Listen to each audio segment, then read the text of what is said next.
172ನೇ ಶ್ಲೋಕದ 2ನೇ ಭಾಗ. ಕ್ಷುತ್ರುತ್ರಿಧಾತುಭಿರಿಮಾಮಹುರರ್ಧ್ಯಮಾನಾಃ ಶೀತೋಷ್ಣವಾತವರ್ಷೈರಿತರೇತರಾಚ್ಚ ಕಾಮಾಗ್ನಿನಾಚ್ಯುತರುಷಾ ಚ ಸುದುರ್ಭರೇಣ ಸಂಪಶ್ಯತೋ ಮನ ಉರು ಕ್ರಮಸೀದತೆ ಮೇ. ಅಂದ್ರೆ ಬ್ರಹ್ಮದೇವರು ಭಗವಂತನ ಬಳಿ ದುಃಖವನ್ನು ನಿವೇದನೆ ಮಾಡ್ಕೊಳ್ತಾ ಇದ್ದಾರೆ. ನಾನು ಮುಂದೆ ಪ್ರಜೆಗಳನ್ನು ಸೃಷ್ಟಿ ಮಾಡಬೇಕು, ಆದರೆ ಆ ಪ್ರಜೆಗಳೆಲ್ಲರೂ ಕೂಡ ಆಧ್ಯಾತ್ಮಿಕ, ಆದಿಭೌತಿಕ, ಆದಿದೈವಿಕ ಎಂಬ ತಾಪತ್ರಯಗಳಿಂದ ಅವರು ದುಃಖ ಪಡುವನ್ನ ನೋಡ್ಲಿಕ್ಕೆ ಆಗೋದಿಲ್ಲ. ಅದನ್ನು ನೋಡಿದ್ರೆ ನನ್ನ ಮನಸ್ಸು ಬಹಳ ಖೇದಕ್ಕೆ ಒಳಗಾಗ್ತಾ ಇದೆ, ಬಹಳ ನೊಂದುಕೊಳ್ತಾ ಇದೆ ಅಂತ ಮುಂದಿನ ಪ್ರಜೆಗಳ ದುಃಖವನ್ನು ಕಂಡು ಬ್ರಹ್ಮದೇವರು ಮರಗ್ತಾ ಇದ್ದಾರೆ. ಆ ಶ್ಲೋಕ. ಈ ಶ್ಲೋಕಕ್ಕೆ ಸಂಬಂಧಪಟ್ಟ ಇದು ಪ್ರಕರಣ ಪ್ರವೃತ್ತ ಕರ್ಮ ತ್ಯಾಗ ಪ್ರಕರಣ. ಅಂದ್ರೆ ಪ್ರವೃತ್ತ ಕರ್ಮವನ್ನ, ಪ್ರವೃತ್ತ ಕರ್ಮ ಶಬ್ದಕ್ಕರ್ಥ ಫಲದ ಅಪೇಕ್ಷೆಯಿಂದ ಮಾಡುವಂತ ಕರ್ಮ ಪ್ರವೃತ್ತ ಕರ್ಮ, ಅದನ್ನ ಬಿಡಬೇಕು ಎಂಬುದಾಗಿ ಹೇಳ್ತಕ್ಕಂಥ ಪ್ರಕರಣ ಇದೆ. ಈ ಪ್ರಕರಣಕ್ಕೆ ಹೋಗೋದಕ್ಕಿಂತ ಮುಂಚೆ ಇದಕ್ಕೆ ಸ್ವಲ್ಪ ಪೀಠಿಕೆಯನ್ನ ಹೇಳ್ತಾ ಇದ್ದಾರೆ. ಏವಂ ಕಿಂಚಿತ್ ವ್ಯಕ್ತ ವೈರಾಗ್ಯೈ, ಮೊದಲು ವೈರಾಗ್ಯ ಪ್ರಕರಣ ಹೇಳಿದ್ರು. ಅದನ್ನ ತನ್ಮೂಲಕವಾಗಿ ವೈರಾಗ್ಯವನ್ನ ನಾವು ಪಡ್ಕೊಳ್ಬೇಕು. ವೈರಾಗ್ಯ ವ್ಯಕ್ತವಾಗತ್ತೆ. ವೈರಾಗ್ಯವನ್ನ ನಮಗೆ ಅನುಭವಕ್ಕೆ ಬರುವಂತೆ, ವಿಷಯ ಪದಾರ್ಥಗಳ ವಿರಕ್ತಿ ನನಗೆ ಬಂದಿದೆ ಅಂತಕ್ಕಂಥ ಅನುಭವಕ್ಕೆ ಬರುವಂತೆ ನಾವಿದ್ದು, ದೈವಾಲ್ಲಬ್ಧ ಮಹಾತ್ ಸಮಾಗಮೈ, ಏನೋ ವೈರಾಗ್ಯ ಬಂದ್ರೆ ಸಾಕಾಗೋದಿಲ್ಲ, ಭಗವಂತನ ಅನುಗ್ರಹದಿಂದಾಗಿ ಮಹಾತ್ಮರ ಸಮಾಗಮ ಆಗ್ಬೇಕು, ಮಹಾತ್ಮರ ಜೊತೆಗೆ ನಾವಿರಬೇಕು. ಅದಾದ್ಮೇಲೆ ಮಹಾತ್ಮರ ಸೇವೆ ಮಾಡಬೇಕು. ತತ್ಪಾದ ರಜೋಭಿಷೇಕ ಸಮಾಸಾದಿತ ತದೀಯ ಅನುಗ್ರಹ ಲವೈಹಿ. ತತ್ಪಾದ ರಜೋಭಿಷೇಕ, ಮಹಾತ್ಮರ ಪಾದದ ರಜಸ್ಸು, ರಜಸ್ಸಿನ ಧೂಳು ಅಂತ ಅರ್ಥ. ಅದನ್ನು ನಾವು ಅಭಿಷೇಕ ಮಾಡಿಕೊಳ್ಳೋದು ಅಂದ್ರೆ ಏನು? ಕಾಲ್ಧೂಳನ್ನ ತಲೆ ಮೇಲೆ ಹಾಕೊಳ್ಳೋದು ಅಂದ್ರೆ ಮಹಾತ್ಮರ ಸೇವೆಯನ್ನ ಮಾಡೋದು ಅಂತ ಅರ್ಥ. ಸೇವೆಯನ್ನ ಮಾಡಿ ಸಮಾಸಾದಿತ ತದೀಯ ಅನುಗ್ರಹ ಲವೈಹಿ, ಮಹಾತ್ಮರ ಸೇವೆಯನ್ನ ಮಾಡಿ ಅವರಿಂದಾಗಿ ನಾವು ಅನುಗ್ರಹವನ್ನ ಪಡೆದವರಾಗಿ, ಸಮಾಸಾದಿತ ಅಂದ್ರೆ ಹೊಂದಲ್ಪಟ್ಟ ಅಂತ, ಹೊಂದಿದ ಅನುಗ್ರಹ ಉಳ್ಳವರಾಗಿ, ಅನುಗ್ರಹದ ಲವ ಸ್ವಲ್ಪ ಭಾಗ, ಅನುಗ್ರಹದ ಸ್ವಲ್ಪ ಭಾಗದಿಂದಾಗಿ ಮಹನ್ನಿಂದಾದಿತ ನಿವೃತ್ತೈ, ಮಹಾತ್ಮರ ಸೇವೆ ಮಾಡ್ತಾ ಇದ್ದೇವೆ. ಅದರ ಜೊತೆಗೆ ಮಹನ್ನಿಂದಾದಿತ ನಿವೃತ್ತ, ಮಹಾತ್ಮರನ್ನ ಯಾರನ್ನು ನಿಂದೆ ಮಾಡ್ತಾ ಇಲ್ಲ. ಒಬ್ಬರ ಬಗ್ಗೆ ಗೊತ್ತಿಲ್ಲದೇನೆ ಆ ವ್ಯಕ್ತಿಯ ಬಗ್ಗೆ ಕೆಟ್ಟದಾಗಿ ಹೇಳುವುದು, ಅವನ ನಿಂದನೆ ಮಾಡುವಂಥದ್ದು, ಅದು ನಮ್ಮ ದುಃಖಕ್ಕೆ ಕಾರಣವಾಗತ್ತೆ ಹೊರತು ಆ ವ್ಯಕ್ತಿನೇನು ಮಾಡ್ಲಿಕ್ಕೆ ಆಗೋದಿಲ್ಲ. ಹಾಗಾಗಿ ಮಹಾತ್ಮರನ್ನ ನಿಂದನೆಯನ್ನ ಮಾಡಬಾರ್ದು. ಆ ನಿಂದೆಯಿಂದ ನಾವು ದೂರ ಇದ್ದೇವೆ. ಮತ್ತು ಕಿಂಚಿದೇವ ಜಿತೇಂದ್ರಿಯೈ, ಏನೋ ಇಂದ್ರಿಯ ಜಯ ಪ್ರಕರಣದ ಇಂಥ ಉತ್ತಮ ವಿಚಾರಗಳನ್ನು ಕೇಳಿ ಕಿಂಚಿದೇವ ಇಂದ್ರಿಯ ಜಯಿ, ಸ್ವಲ್ಪ ಮಾತ್ರ ಇಂದ್ರಿಯ ಜಯ ಪ್ರಾಪ್ತವಾಗಿದೆ. ಹೀಗಿರ್ಬೇಕಾದ್ರೆ ಇಂತಹ ಮುಮುಕ್ಷುಭಿ ಬ್ರಹ್ಮ ಜಿಜ್ಞಾಸ್ಯಂ ಇತ್ಯವಿಹಿತಂ. ಇಂತಹ ಮುಮುಕ್ಷುಗಳು ಅಂದ್ರೆ ಇಷ್ಟೆಲ್ಲ ವೈರಾಗ್ಯವನ್ನ ಸಂಪಾದಿಸಿ ಮಹಾತ್ಮರ ಸೇವೆಯನ್ನ ಮಾಡಿ ಮಹಾತ್ಮರ ನಿಂದೆ ಮಾಡುವುದನ್ನ ಬಿಟ್ಟು ವಿಷಯ ಪದಾರ್ಥಗಳಲ್ಲಿ ವಿರಕ್ತಿಯನ್ನು ಸಂಪಾದನೆ ಮಾಡಿಕೊಂಡು ಅದರ ಜೊತೆಗೆ ಇಂದ್ರಿಯಗಳ ನಿಯಂತ್ರಣವನ್ನ ಮಾಡಿಕೊಂಡಿರತಕ್ಕಂತಹ ವ್ಯಕ್ತಿಗಳು ಅಂತ ಯಾರಿದ್ದಾರೋ ಅವರು ಮುಮುಕ್ಷುಗಳು. ಅಂತ ಮುಮುಕ್ಷುಗಳು ಏನು ಮಾಡಬೇಕು? ಬ್ರಹ್ಮನನ್ನ ಜಿಜ್ಞಾಸೆ ಮಾಡಬೇಕು, ಭಗವಂತನನ್ನ ಜ್ಞಾತುಮಿಚ್ಛ, ತಿಳಿಯುವಂತ ಪ್ರಯತ್ನವನ್ನ ಮಾಡಬೇಕು, ಬ್ರಹ್ಮ ಜಿಜ್ಞಾಸೆಯನ್ನ ಮಾಡಬೇಕು. ಇದಾನೀಂ ಗುರುಪ್ರಸಾದಾತ್ ಆಗತ ಬ್ರಹ್ಮೋಪದೇಶೈ, ಗುರುಗಳ ಒಂದು ಪ್ರಸಾದ ಅನುಗ್ರಹದಿಂದಾಗಿ ಏನಾಯ್ತು? ಮಹಾತ್ಮರ ಸಮಾಗಮ ಆಯಿತು. ಜೊತೆಗೆ ಗುರುಗಳ ಅನುಗ್ರಹದಿಂದಾಗಿ ಬ್ರಹ್ಮೋಪದೇಶ, ಭಗವಂತನ ಬಗ್ಗೆ ತಿಳ್ಕೊಂಡ್ವಿ. ನ ಇತರ ಸುಖಾಯ ಪ್ರಯತಿತವ್ಯಂ.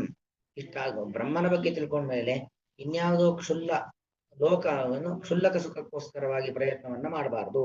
ನ ಇತರ ಸುಖಾಯ ಪ್ರಯತಿತವ್ಯಂ ಕಿಂತು ಗುರೂದಿತ ಪ್ರಕಾರೇಣ ಹರೇ ಉಪಾಸನಾರ್ಥಮೇವ ಇತಿ. ಮತ್ತೇನು? ಗುರುಗಳು ಹೇಳಿದ ರೀತಿಯಲ್ಲಿ ಹರೇ ಉಪಾಸನಾರ್ಥಮೇವ, ಭಗವಂತನ ಉಪಾಸನೆಗೋಸ್ಕರವಾಗಿಯೇ ನಾವು ಪ್ರಯತ್ನ ಮಾಡಬೇಕು. ಇತಿ ವಕ್ತು ಮಧ್ಯೆ ತದುಪಯೋಗಿ ಕಿಂಚಿತ್ ವದತಿ. ಮಧ್ಯದಲ್ಲಿ ಭಗವಂತನ ಉಪಾಸನೆಯನ್ನೇ ಮಾಡಬೇಕು ಹೊರತು ಬೇರೆ ಏನನ್ನು ಮಾಡಬಾರ್ದು ಅಂತ ಹೇಳೋಕ್ಕೋಸ್ಕರವಾಗಿ ಮಧ್ಯದಲ್ಲಿ ಕಿಂಚಿತ್ ವದತಿ, ಸ್ವಲ್ಪ ವಿಚಾರವನ್ನು ಹೇಳಿದ್ದಾರೆ. ತತ್ರ ಆದೌ ಗುರುಣಾಂ ಪರದುಃಖೇನ ದುಃಖಿತ್ವ ರೂಪಂ ದಯಾಲುತ್ವಂ ದರ್ಶಯತಿ. ಗುರುಗಳಲ್ಲಿ ಒಂದು ಎಂಥ ಸ್ವಭಾವ ಇರುತ್ತೆ ಅಂದ್ರೆ ಕರುಣ, ದಯಾಲುತ್ವ, ಮತ್ತೊಬ್ಬರ ಮೇಲೆ ಕರುಣೆ ಎಂಬ ಸ್ವಭಾವ ಗುರುಗಳಲ್ಲಿ ಇರುತ್ತೆ. ಪರದುಃಖವನ್ನ ನೋಡೇ ತನ್ನ ದುಃಖ ಎಂಬುದಾಗಿ ಭಾವಿಸ್ತಕ್ಕಂಥ ಒಂದು ಸದ್ಭಾವನೆ ಅದು ಗುರುಗಳಲ್ಲಿ ಇರುತ್ತೆ. ಪರದುಃಖೇನ ದುಃಖಿತ್ವ ರೂಪಂ. ಪರ ಅಂದ್ರೆ ಬೇರೆಯವರು, ಬೇರೆಯವರಿಗೆ ಆಗ್ತಕ್ಕಂಥ ದುಃಖವನ್ನೇ ತನ್ನ ದುಃಖ ಎಂಬುದಾಗಿ ಭಾವಿಸ್ತಕ್ಕಂಥ ಒಂದು ದೊಡ್ಡ ಮನಸ್ಸು ಗುರುಗಳಲ್ಲಿ ಇರುತ್ತೆ ಅನ್ನೋದನ್ನ ಈ ಜಗದ್ಗುರುವಾಗಿರತಕ್ಕಂಥ ಬ್ರಹ್ಮದೇವರು ಅವರು ನಮಗೆಲ್ಲ ಎದುರಾಗಬಹುದಾದಂತ ದುಃಖವನ್ನ ನೋಡಿ ಮರುಕು ಪಡ್ತಾ ಇರತಕ್ಕಂಥ ವಿಚಾರವನ್ನು ಇಲ್ಲಿ ನಿರೂಪಣೆ ಮಾಡ್ತಾ ಇದ್ದಾರೆ. ಕ್ಷುತೃಟ್ ಇತ್ಯಾದಿ ಶ್ಲೋಕದ ಮೂಲಕವಾಗಿ. ಉರುಕ್ರಮ ಅಂದ್ರೆ ಅಚ್ಯುತ ಅಂತ ಅರ್ಥ. ಪರಮಾತ್ಮ ಹೇ ಅಚ್ಯುತ, ಉರುಕ್ರಮ ಅಚ್ಯುತ.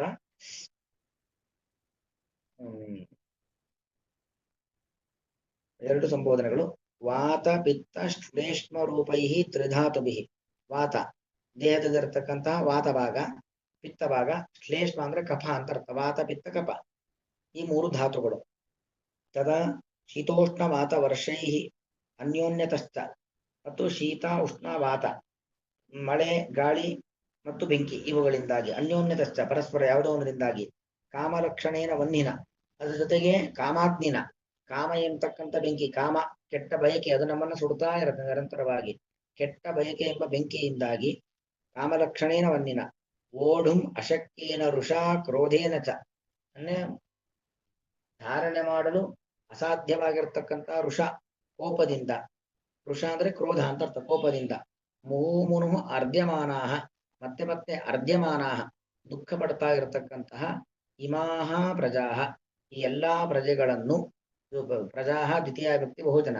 ಪ್ರಜಾಂ ಪ್ರಜೆ ಪ್ರಜಾಹ ಈ ಎಲ್ಲಾ ಪ್ರಜೆಗಳನ್ನು ಸಂಪಶ್ಯತಃ. ಸಂಪಶ್ಯತ ಶಬ್ದಕರ್ತ ಸಮ್ಯಕ್ ಪಶ್ಯತಃ ಮುಂದೆ ಪ್ರಜೆಗಳ ದೃಷ್ಟಿಯಾಗಿ ಅವರು ಪಡ್ತಕ್ಕಂಥ ದುಃಖವನ್ನು ನಾನು ಈಗಲೇ ನೋಡುತ್ತಿದ್ದೇನೆ. ಹಾಗಾಗಿ ಸಮ್ಯಕ್ ಪಶ್ಯತ ನೋಡುತ್ತಿರುವಂತಹ, ನಿರೀಕ್ಷಿತಃ ಅದರ ಅರ್ಥ ನೋಡುತ್ತಿರುವ, ಮೇ ಮನಃ ಅಂದ್ರೆ ಸಾಧುವಾಗ ಸತ್ಸ್ವಭಾವವನ್ನು ಹೊಂದಿರುವಂತಹ, ಮೇ ಮನಃ ನನ್ನ ಮನಸ್ಸು, ಸೀದತಿ ಸೀದತಿ ಶಬ್ದಕರ್ತ ಖೇದಯುಕ್ತಂ ಭವತಿ ಮನಸ್ಸಿಗೆ ಬಹಳ ದುಃಖ ಆಗ್ತಾ ಇದೆ. ಅಯಮೇವ ಹಿ ಸ್ವಭಾವ ಸಾಧೂನ ಯತ್ ಪರದುಃಖೇನ ದುಃಖಿತ್ವಂ. ಇದೇ ಸಜ್ಜನರ ಸ್ವಭಾವ. ಮತ್ತೊಬ್ಬರ ದುಃಖವನ್ನ ಕಂಡು ತಾವು ದುಃಖ ಪಡುವಂಥದ್ದೇನಿದೆ ಇದೇ ಸಜ್ಜನರ ಸ್ವಭಾವ. ಹೀಗೆ ಜಗದ್ಗುರುಗಳಾಗಿರ್ತಕ್ಕಂಥ ಬ್ರಹ್ಮದೇವರು ಮನುಷ್ಯರ ದುಃಖವನ್ನು ನೋಡಿ ಮರುಕು ಪಡ್ತಾ ಇದ್ದಾರೆ. ಕ್ಷುತು ತ್ರುಟು ತ್ರಿಧಾತುಭಿಹಿ ಅಂದ್ರೆ ಹಸಿವು ಬಾಯಾರಿಕೆ, ಹಸಿವು ಬಾಯಾರಿಕೆ ಮತ್ತು ತ್ರಿಧಾತುಭಿಹಿ. ತ್ರಿಧಾತು ಅಂತ ಹೇಳಿದ್ರೆ ವಾತ ಪಿತ್ತ ಕಪ ಇವುಗಳಿಂದಾಗಿ ಮುಹು ಮತ್ತೆ ಮತ್ತೆ ಅರ್ಧ್ಯಮಾನಾಹ ತದೇ ರೀತಿಯಲ್ಲಿ ಚ ಮತ್ತು ಶೀತೋಷ್ಣ ವಾತ ವರ್ಷೈಹಿ ಶೀತ ತಂಪು, ಉಷ್ಣ ಬಿಸಿ, ವಾತ ಗಾಳಿ, ನೀರು ಬೆಂಕಿ ಗಾಳಿ ಮತ್ತು ವರ್ಷ ಮಳೆ ಇತರೇತರ ಹೀಗೆ ಯಾವುದೋ ಒಂದರಿಂದಾಗಿ ಮುಹು ಮತ್ತೆ ಮತ್ತೆ ಅರ್ಧ್ಯಮಾನಾಹ ದುಃಖ ಪಡುತ್ತಿರುವಂತಹ ಇಮಾಹ ಪ್ರಜಾಹ ಈ ಪ್ರಜೆಗಳನ್ನು ಸಂಪಶ್ಯತಃ ನೋಡುತ್ತಿರುವಂತಹ ಅಲ್ಲಿ ಅಚ್ಯುತ ಮತ್ತು ಉರುಕ್ರಮದಲ್ಲಿ ಸಂಬೋಧನೆ ತೆಗೆದುಕೊಳ್ಬೇಕು. ಅಚ್ಯುತ ಇದೆ ಅಚ್ಯುತನೆ, ಉರುಕ್ರಮ ತ್ರಿವಿಕ್ರಮನೆ, ಚ ಮತ್ತು ಕಾಮ ಸುದುರ್ಭರೇಣ ಕಾಮಾಗ್ನಿನ ಸಹಿಸಲು ಅಸಾಧ್ಯವಾದಂತಹ ಅತ್ಯಂತ ಅಶಕ್ಯವಾದಂತಹ ಕಾಮಾಗ್ನಿನ ಕಾಮ ಎಂಬ ಬೆಂಕಿ, ಕೆಟ್ಟ ಬಯಕೆ ಎಂಬ ಬೆಂಕಿಯಿಂದಾಗಿ ಕೊಡಲ್ಪಡುತ್ತಿರುವಂತಹ ಇಮಾಹ ಪ್ರಜಾ ಮನೆಗೆ ತಗೊಂಡ್ಬೇಕು. ಇಮಾಹ ಪ್ರಜಾ ಎಲ್ಲಾ ಪ್ರಜೆಗಳನ್ನು ಸಂಪಶ್ಯತಃ ನೋಡುತ್ತಿರುವ ಮೇ ಮನಃ ನನ್ನ ಮನಸ್ಸು ಸೀದತಿ ಸಂಕಟ ಪಡುತ್ತಿದೆ, ಬಹಳ ನೊಂದುಕೊಳ್ಳುತ್ತಿದೆ, ದುಃಖವನ್ನು ಪಡ್ತಾ ಇದೆ. ಕ್ಷುತ್ರುತ್ರಿಧಾತುಭಿರಿಮಾಮುಹುರದ್ಯಮಾನಾಃ ಶೀತೋಷ್ಣವಾತವರ್ಷೈರಿತರೇತರಾಚ್ಚ ಕಾಮಾಗ್ನಿನಾಚ್ಯುತರುಷಾ ಚ ಸುದುರ್ಭರೇಣ ಸಂಪಶ್ಯತೋ ಮನ ಉರುಕ್ರಮ ಸೀದತೆ ಮೇ. ಸೀದತೆ ಅಂದ್ರೆ ಚದುರ ವಿಶರಣಗತ್ಯ ವಸಾದನೇಶು ಅಂತ ಒಂದು ಧಾತು, ಅದರ ಲಟ್ಲಕಾರ ದುಃಖ ಪಡುತ್ತಿದೆ ಅಂತ ಅರ್ಥ. ಶ್ರೀಕೃಷ್ಣಾರ್ಪಣಮಸ್ತು.